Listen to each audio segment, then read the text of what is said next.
Hi guys, so let's talk okay. Hi guys, let's talk about researching your leads and preparing them to be skip trace. Now, this video may seem like something really simple, but it's one of the most important things that I see with new people coming into the industry. They start getting all of these leads and then they have to skip trace them. They have to sort through, they have to start calling, they have to make all these plans for these leads when they haven't properly researched the leads up front.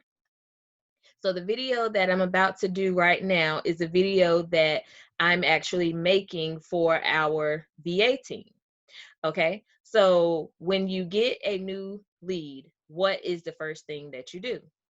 Well, one, you could be getting leads from a number of places. You could be getting list pool. There's so many different types of lists you can go out there and buy these days. You could be driving for dollars. You could be sending out a postcard campaign and maybe you're getting hits back. Wherever your leads come from, they need to go through a certain process so that you can send them off for skip tracing. So here's how we do it. I'm going to share my screen.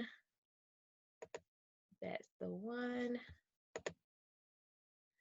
Okay, guys, so now you should see me in the corner and you should see an actual spreadsheet that somebody on my team turned in for us to skip trace. Okay, so first of all, what's skip tracing? Well, skip tracing is the process where you look at the owners or any names associated with the house and you send it through a process and it brings back information on the owner. Hopefully I explained that right. If not, Google skip tracing and you'll see what it's all about. I first learned about skip tracing in 2012.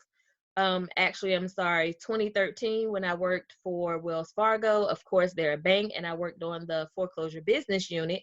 So there's things that have to be done before the foreclosure sale.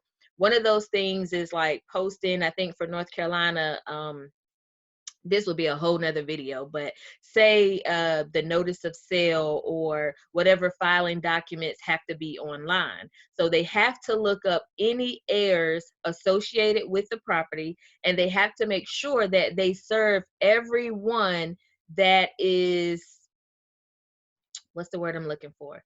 Anyone who has anything to do with the ownership of that property, anybody who could come back and challenge the sale, they need to make sure they reach out to those people. So what they would do at Wells Fargo is whenever the process was getting ready to start on a mortgage loan, whenever the foreclosure process was getting ready to start, the first thing they would do if they didn't already have homeowner contact is they would go ahead and skip trace that homeowner.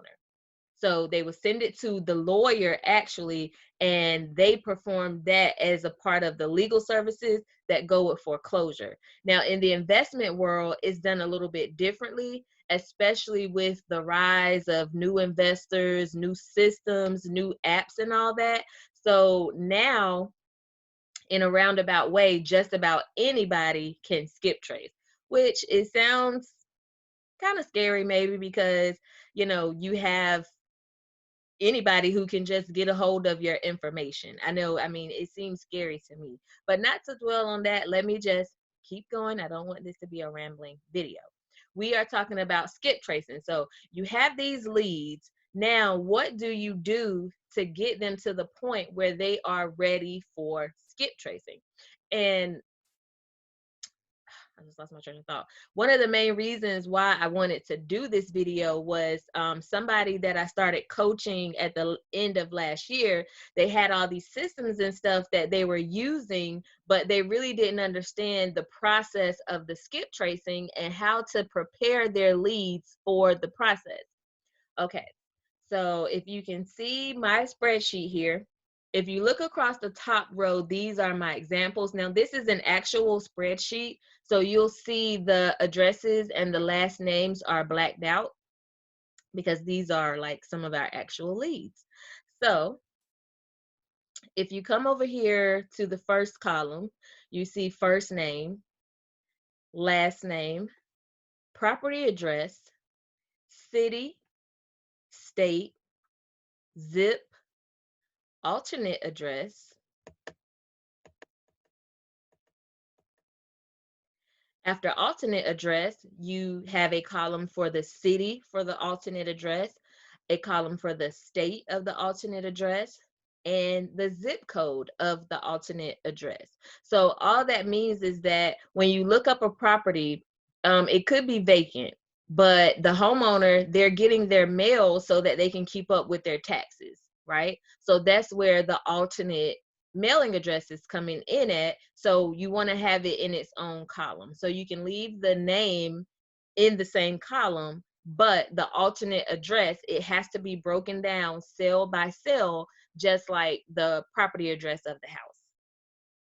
Hopefully you guys are following along with me because this is live. I'm not going to re-record this. Okay. So then if you look at the next three columns, K through M, you see delinquent tax, you see subject DNA, and you see last time the deed was transferred. So I'm going to go through each one of these columns and hopefully explain to you. I'm sorry, I always look to the right when the camera's right in front of me. But anyway, hopefully I'm going to be able to explain to you the value of each one of these columns so that you'll start to set your leads up like this when you're getting ready to send them off for skip tracing. You can also use this as a way to track your key performance indicators because you can add a column that says where you got the lead. You can add a column that tracks the amount of touches you send out to the lead, like text blasts, letter campaigns, postcards, or whatever. You can send, you can add all of that to this spreadsheet. But for the purposes of skip tracing, we only need to worry about A through J. So what I have my team do, we fill out A through M, and then when it's ready to be skip traced, we actually just copy A through J, and that's what we send to the skip tracing service that we use. And most of these services, they want these leads in the same format. I haven't come across a skip tracing service that asks for it any different from this. So let's talk about columns A through J. All right, so in my example here, the first name is Rich, last name Bitch. Rich, Bitch. Okay, so the first name and the last name, they have to be in their own column. I cannot emphasize this enough. If they have to clean your sheet up, I know the service that I use, they will charge you a fee if they have to do anything to your leads. Some companies, they won't even they won't even send it off if the spreadsheet is not set up the way that it's supposed to. Okay, so everything has to be in its own column. So I have my first name Rich, last name Bitch, property address 777 Get Money Street. All of those can be in the same row. So if it's lane, road, whatever the street extension is, you can put that in this cell. So the property address goes here, right? Then when it comes to the city, the state, and the zip code, you can see that they are in their own cell as well. You want to make sure that you spell out the city. Winston-Salem, you don't want to put WS for Winston-Salem. Guess why? The people who are going to be skip tracing your spreadsheet, they don't know what WS stands for. So you never want to use abbreviations. You want to spell out the city. Now, the state, you can abbreviate. NC for the state. And then you see I have the zip code 7777.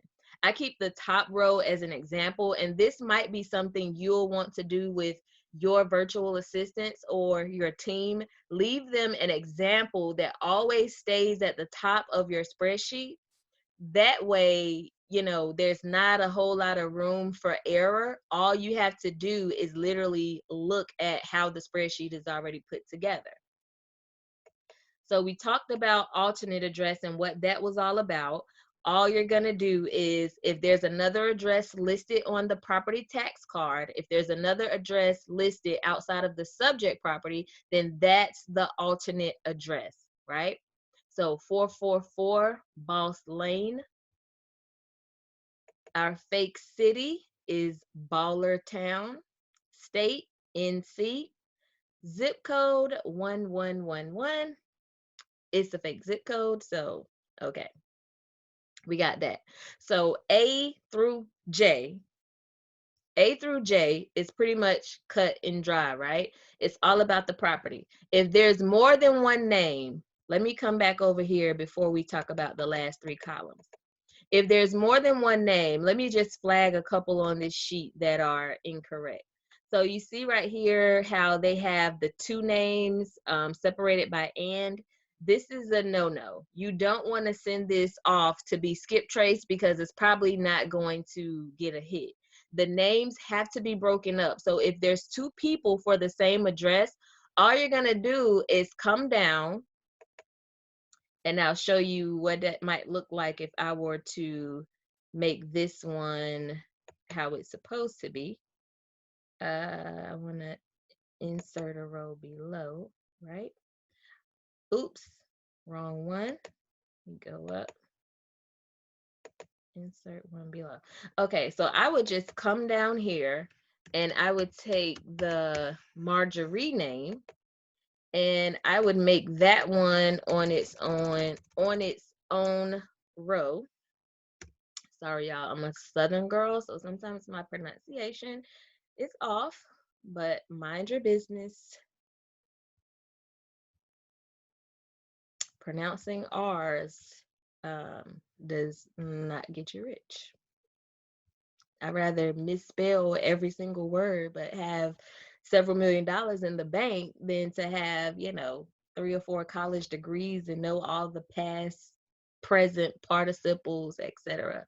But anyway, so all I did was I took one name because she had it as 2, and I just took the other name and I put it down the bottom. So as far as the property address, the city, state, zip code, alternate address, and all of that, you can just move it right down to your new row. But if there's more than one person, husband, wife, whatever, you never put the names together. Each name has to be on a separate row, or you're not going to get good results. And the company that I use, they don't charge you unless you get a hit.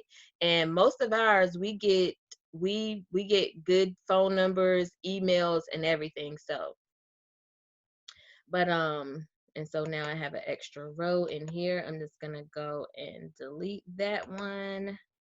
Okay, so because your spreadsheet should not have any spaces, there's no need for spaces. They're gonna run this in some type of system. So that's why it is very imperative that every cell hit like it's supposed to. So make sure you are splitting up your information and you are splitting up your names to make sure that every single piece of information ends up in its own cell. Okay, I thought I deleted that row, but it's still there. Anyway, so 6 right here, that would be a no-no. We don't want spaces. So I would delete that row. But just for the purposes of this video, I'm going to leave it, okay? So you can see the names. See how this says Elizabeth family? You would not want to send this for skip tracing like this. You would just want to put the name Elizabeth, and you would want to find the last name. Down here, if you look at number 12, hopefully my pointer is big enough. If you look at number 12, you see they have Eller, Diana, Warren, Mary, and Alice. This is a no-no. Every last one of these people, they need to have their own row with their first name in its own cell, their last name in its own cell, the property address in its own cell, city, state, zip code, alternate address, etc. Even if it's 5 names, guys, you want each person in their own cell, because guess what? One name might not get back a hit, but one of the other names might get a hit. right? So that's really important. Then I'll go down a little bit further. So, and it looks like there's another one, Ronald and Gina. These each should be on their own row. Ronald should have his own row, and then Gina should have her own row, right? So very important, guys. First name, last name, property address, city, state, all of that. It has to be in its own cell when you send it off for skip tracing. So that's pretty much it in a nutshell when it comes to the skip tracing. Again, it's only A through J that we send off for skip tracing, but when you have your team look up your leads, let me show you why we use the other 3 columns, K through M. So look at K, guys. K is actually the delinquent tax amount, right? Why is that important? Well, a high delinquent tax amount, that lets you know that's a motivated seller. Like, look at this first one, $5,000. Okay, I'm just going to have to step out on faith and believe that if they left this property vacant and they owe $5,000 in taxes, it might not be a priority for them. But should it be a priority for you? Yes, it should be. That's why we flag those. If you look at column L, and my spreadsheet is labeled, I don't know why it's not showing my top row of labels, but this column right here would be labeled subject DNA. Okay, guys, why is this important? So what are you gonna do? Just skip trace a bunch of leads and not have the information on what the property contains? How do you even know it's something you and your team would want to go after, right? Because every lead, sometimes, a lot of times, you might have nothing but the address, right? So here's why this is important. Well, first of all, let me go through what's in this section. So frame, 2-bedroom, 1 bath, 830 square feet, no AC listed. That's just another characteristic, right? But the main thing we want to put down, or what we want to record on our spreadsheet, we want to know what the exterior what the exterior of the property is made out of. Is it frame or brick? We're in North Carolina, so that's pretty much the only 2 choices you're gonna see on the property tax card, frame or brick. Or, I'm sorry, instead of brick, you'll probably see masonry, which means the same thing as brick, right? So the amount of bedrooms, the amount of bathrooms, the square footage, and any other identifying characteristics that might seem to be important. So no AC listed here. That just means, okay, the investor who might buy the contract for this house, they might have the cost of installing central heat and air, which, depending on the size of the house, it could be anywhere from 5,000 to 15,000, depending on the value and the size of the house, right? Also, if you start to call on any of these and you actually get an appointment, what information are you going to base your comps on, right? Because when you use a lot of these AVMs, and when I say AVM, I mean automated valuation model, all it does is it pulls comps that's around the subject property, whether it's 1 mile, 3 miles, uh, 15 miles, or whatever. So you have to be very careful that you are getting the right value, right? So what you want to do is you kind of want to think of it as a broker price opinion. So when they send me out to determine what an investor or a bank should buy or list for, they want to know, they don't just want comps. They don't just want comps within 1 mile. They want to know, how close is it to the subject property DNA, right? Is it a 2-bedroom like the subject, or do I need to adjust because it has another bedroom? Does it have 1 bathroom like the subject property? I need to know that, because if it has 2 bathrooms, I might need to adjust that price. Looking at the square footage, is the square footage of the comps, whatever I'm using, Zillow, PropStream, um, Propelio, what's another one? couple of different AVMs out there, but either way, whichever one I'm using, when it gives me back those comps, I want to be able to look at those comps and determine if they are even relevant sales when it comes to comparison to the subject property. Now, this is I have a whole course on this for brokers and also non-brokers. So that might be, a little bit over your head, but you want to keep track of what the subject DNA is so that if that property moves forward in your process, you have something to run your comps by. Because guess what? If you haven't made contact with the seller and you don't have an appointment set up, there's no need to run comps on every property. Yeah, you can take a glance at it, but until you get that appointment, I mean, spend your time on something else more valuable, right? But when you get that appointment, you want to be able to talk to the broker on your team, like, I have this appointment set up. This is what the seller is asking, or maybe they haven't even given you a price yet. Maybe they want you to come and take a look at it and for you to tell them what you'll give them. A lot of sellers, they aren't familiar with the real estate game, so they might not even know what they want to sell their property for. They might know what they need to sell it for.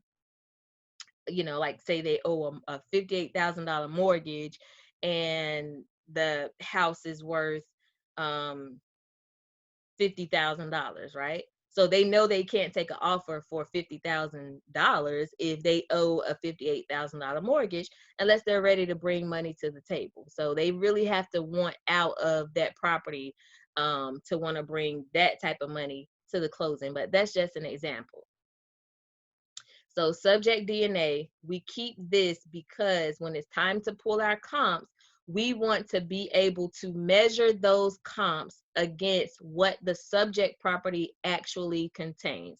And hopefully if you stay tuned to my channel, I'll do a more descriptive video on this because I have a whole process that I've broken it down to so that it'll make it easier for people to utilize their broker, but have their broker send them relevant information. Like example, I had somebody bidding on an REO property. They reached out to the broker for comps, and I guess they just did, a search for the area. So she had comps ranging from 30,000 to 270,000. Okay, how can you make a price based on that? But you should be able to look at those comps and you should be able to pull 3 closed sales and 3 active listings that are very similar to the subject property. If they are not, you need to make adjustments. So that's why that column is important. I know I went, further than I had planned to, but let's just keep going. Almost over. Okay, right here, this column, again, I don't know where my labels are, but this should say date deeded or transferred. The reason why when we research our properties, we want to know when the last time the property was deeded or transferred, because if it was just sold or transferred last month, then that's probably not one we want to go after unless there's, some type of extraordinary circumstance, or I don't know what the case may be. But if it was just sold last month or just sold last year, oftentimes what I've seen with my spreadsheets is that means I've sat on the lead too long and somebody else has already beat me to the punch. So I'm going to go through this list, guys, just to show you that this is real. Boom, I see one right here.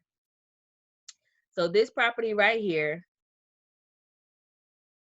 now this is a little bit confusing because it still has a tax bill on it. But if you look at the deeded date, the last time,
Lord, you have to do me like that. Oh, Lord, you wrong.